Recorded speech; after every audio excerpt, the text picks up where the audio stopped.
사랑과 마음 상담센터에서 보내드리는 성령 안에서 믿음의 자가진단 시간입니다. 로마서를 통해서 그리스도의 계시에 관한 일치성, 이런 큰 주제로 이야기를 나누고 있습니다.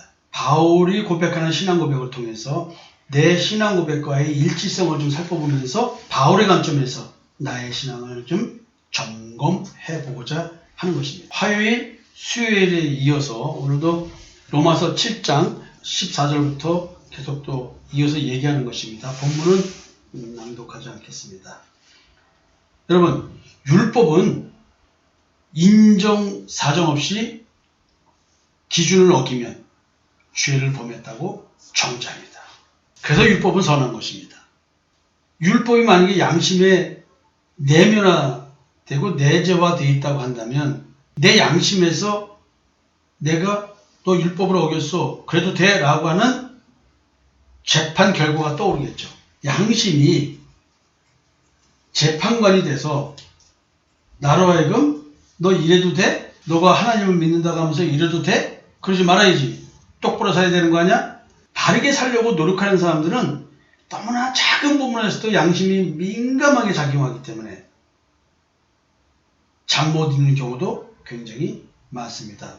윤동주의 서시에 뭐라고 나와 있습니까? 잎새에 이는 바람에도 나는 괴로워했다. 그래서 제가 옛날에 제 별명을 카페 같은 거 가입할 때 별명을 잎새바람이라고 얘기한 적이 있어요. 잎새에 이는 바람. 살짝 바람이 불어서 나무 잎사귀가 살짝 흔들리는 것만 봐도 괴롭다는 얘기는 뭐냐면 양심이 매우 민감하게 반응하고 있다는 것이죠. 여러분 그런 거 지금 제가 하는 이런 얘기를 잘 못 느끼시겠습니까? 아니면은 정말로 작은데도 그 양심이 걸려가지고 마음이 불편해가지고 그 불편한 마음이 너무나 오래 가서 나를 괴롭히는 것. 잔가시처럼 나를 가만히 있다가 살짝 건드려져가지고 불편한. 이 양심이 재판관이 돼서 우리로 하여금 자기의 의를 생산하지 않으면 안 되도록, 나로 하여금 자기의 의를 추구하지 않으면 안 되도록 만듭니다. 자신이 원치 않는 의지와 무관하게 죄는 역사합니다. 그 죄는 결국 행위의 문제에서 나오는 얘기지만 내가 느끼는 죄는 내 마음에서부터 나오는 겁니다. 양심에서 그러면 안 되잖아 라고 딱 때리기 때문에 나는 지금 죄책감, 죄의식, 양심의 가책 등등 이런 걸 느끼게 되겠죠. 굉장히 부정적 점수, 그리고 그런 걸로 인해서 수치심을 느끼게 됩니다. 수치심. 만약에 율법을 더욱더 철저히 지키는 사람들은 자기 스스로가 완벽주의적 삶을 살고 있는 것을 잘 모를 것입니다. 작은 것 하나도 나 자신이 양심의 불편함이 생기지 않도록 살아가는 삶, 완벽주의적인 삶이죠. 그건 내면에 내장되어 있는 인지체계가 있는 거예요. 자기체계가. 자기 나름대로 자기 옳다함을 갖고 있어요. 우리는 이 자기 옳다함을 기준으로 해서 우리는 자기 판단을 합니다. 자기 판단에 양심의 판단이 들어갈 경우에 우리는 굉장히 고통스럽습니다. 그럴 수도 있지라고 말할 수 있는 수준이 아니라 뭔가 내가 너무 마음 불편한 거, 잠 못 이루죠. 자신의 마음 속에서 자신이 원하지 않는 의지와 무관하게 발현되는 죄로 인해서 내가 불의의 병기로 사용되고 있는 것을 바울 스스로가 보는 겁니다. 불의의 병기로 사용된다. 이것이 마치 도덕과 윤리적으로 나쁜 행위를 하는 걸 말한다고 생각하는데 실제 여기서 말하는 불의의 병기라고 하는 것은 그런 걸 뛰어넘어서 내 양심이 나로 하여금 양심대로 살아가도록 만드는 것. 이게 악한 양심인 거예요.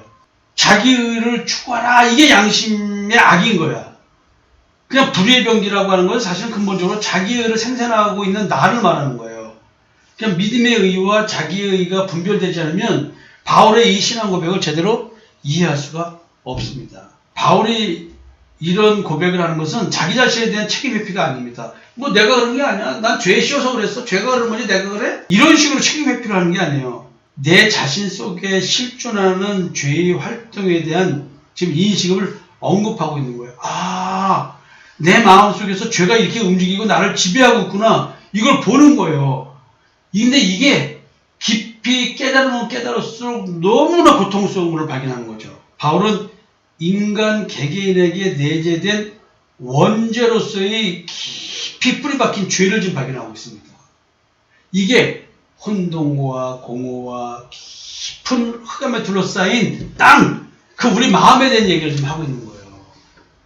그래서 창세기 1장 2절과 3절, 그 혼돈과 공허와 흑암이 깊은 곳에 하나님의 영이 역사할 준비해서 하나님이 빛이 쓰라 하니까 그 하나님의 영이 빛을 쫙 비추면서 우리 마음가지고 배고 우리 마음에 들어온다. 정은영 권사님 마음속의 실체를 누구한테 보이죠? 자기 자신한테. 박정훈 집사의 마음가지고 배가지고 마음의 실체를 누구한테 보이죠? 근데 그 마음속을 보니까 거기에 융이 얘기하는 검은 형제가 있는 거예요. 이거 지금 인종차별 용어가 아닙니다. 이 말은. 나는 의식세계에서 빛의 세계에서만 살아가는 줄 알았어.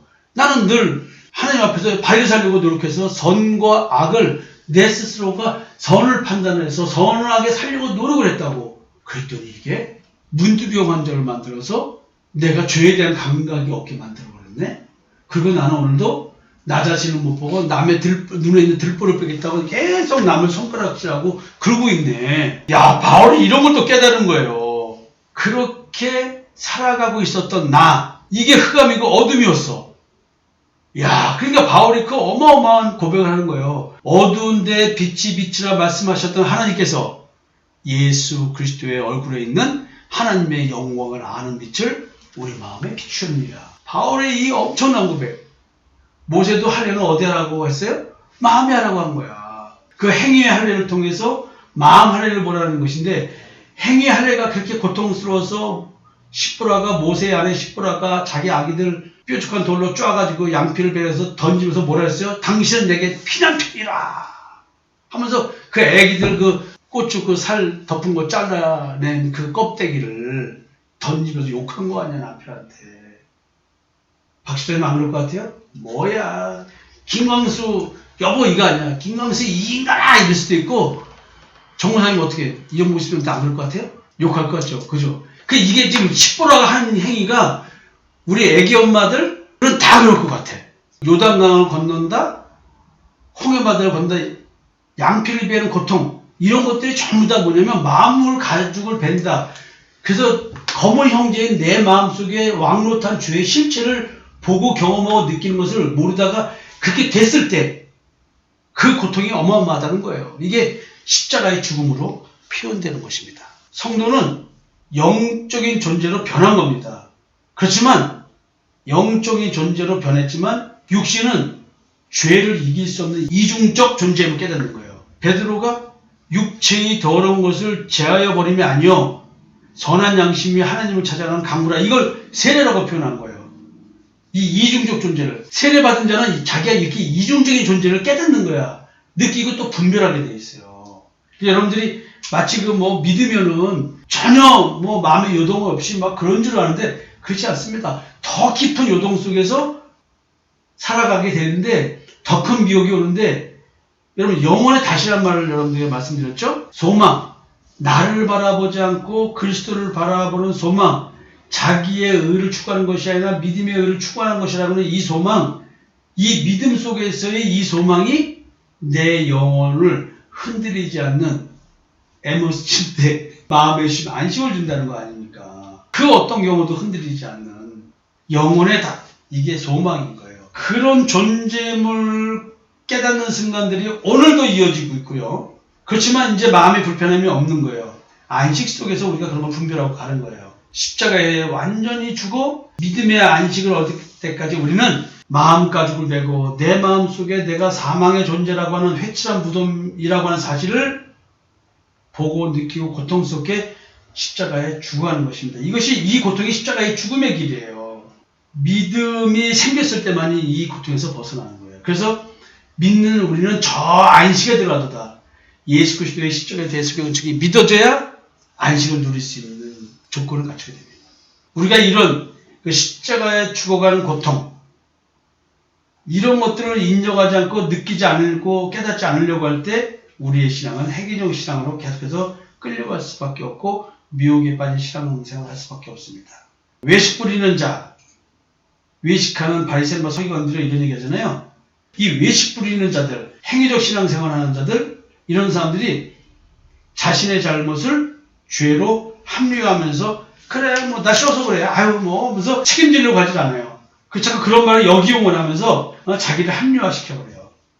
율법주의자로 되돌아가는 사람들, 이게 완전주의자, 완벽주의자죠. 끊임없이 행위 기준을 가지고 자기의 선함과 자기의 의로움을 주장하려고 하는 사람들, 이런 사람들이 이제 율법주의자로 되돌아간다는 걸 말하는 거예요. 근데 이런 사람들은 평생 완벽주의적인 완전주의를 추구하는 사람들은 평생 갈등과 고민 가운데 허덕이게 됩니다. 왜냐하면 인간이 그렇게 기준을 준수하고 살 수 있는 존재가 못 된다는 얘기죠.